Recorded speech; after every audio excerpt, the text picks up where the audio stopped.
Hello friend, বাড়িতে গরম গরম চপ বানাবেন, মাংসর চপ। তো বন্ধুরা, বাড়িতে মাংসর চপ খেতে খুব টেস্টফুল হবে আর খুব সুন্দর লাগবে। তো বন্ধুরা, আমি এইভাবে করে মাংস দিয়ে চপ বানিয়েছি।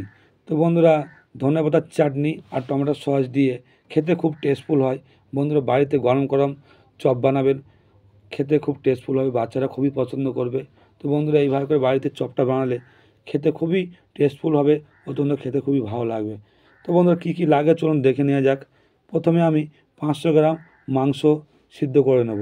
জল ফুটে গেছে, তা মাংসটা দিয়ে আমি সিদ্ধ করে নেব।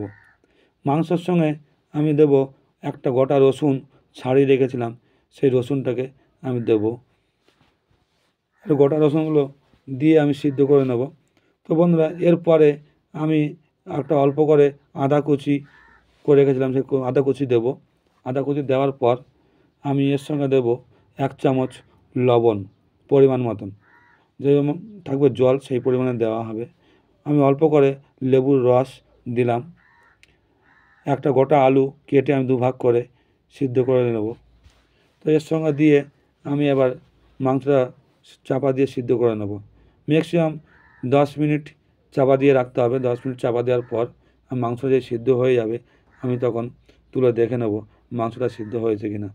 তো বন্ধুরা, মাংসটা আলুটা সিদ্ধ হয়েছে না দেখে নিলাম, আলু সিদ্ধ হয়ে গেছে। এবারে আমি মাংসগুলোকে তুলে নেব। তো বন্ধুরা, এইভাবে করে সিদ্ধ করে নিতে হবে। আলু সিদ্ধ হয়ে গেলে মাংস সিদ্ধ হয়ে যাবে। তো সেই পরিমাণে আমি তুলে নেব। সঙ্গে যে আদা রসুন আমি কুচি করেছিলাম, সঙ্গেও একসঙ্গে তুলে নেব।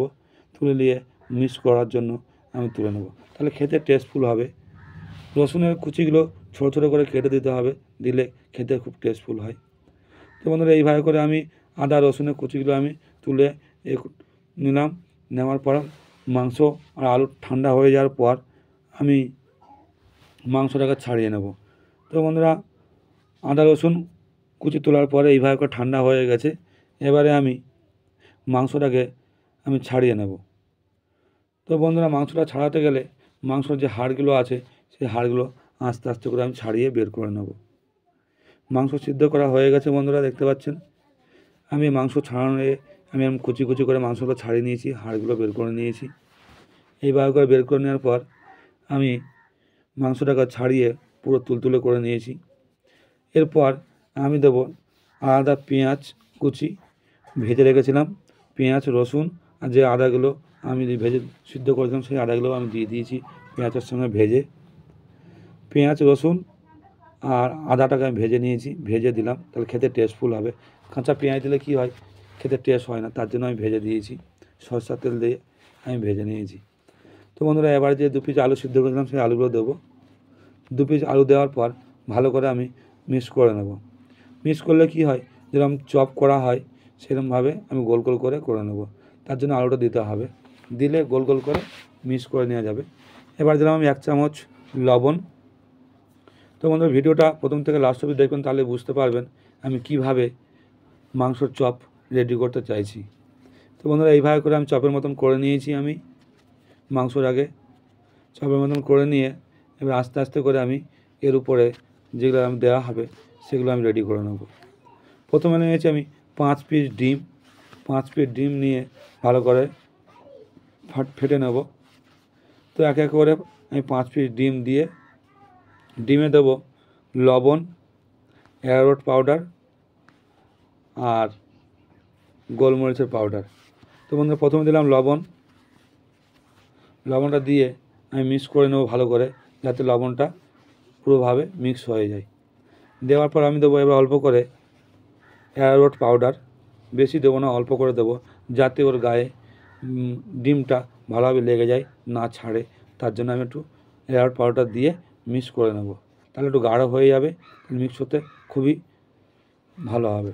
তো বন্ধুরা, আমি এইভাবে করে মাংসটাকে আমি ডিমটা লাগিয়ে তারপরে আমি টসের যে গুঁড়ো হয়, খাবার যে টোস হয় বাজারে পাওয়া যায়, সেই টোসটা আমি মিক্সার মেশিন দিয়ে গুঁড়ো করে নিয়েছিলাম।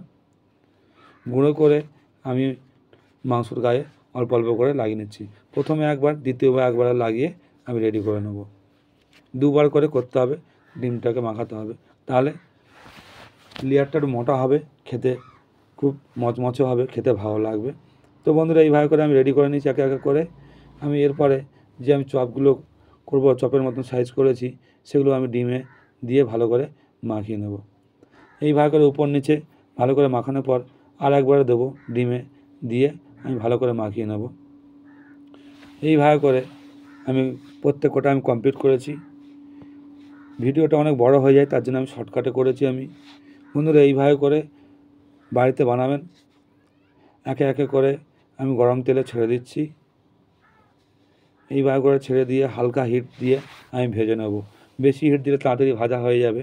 আমি হালকা মিডিয়াম আঁচ রেখে আমি পরস্পর চপগুলো ভেজে নেব, মাংসর চপ। এইভাবে করে চপগুলো ভাজলে কী হবে, আস্তে আস্তে লাল হবে।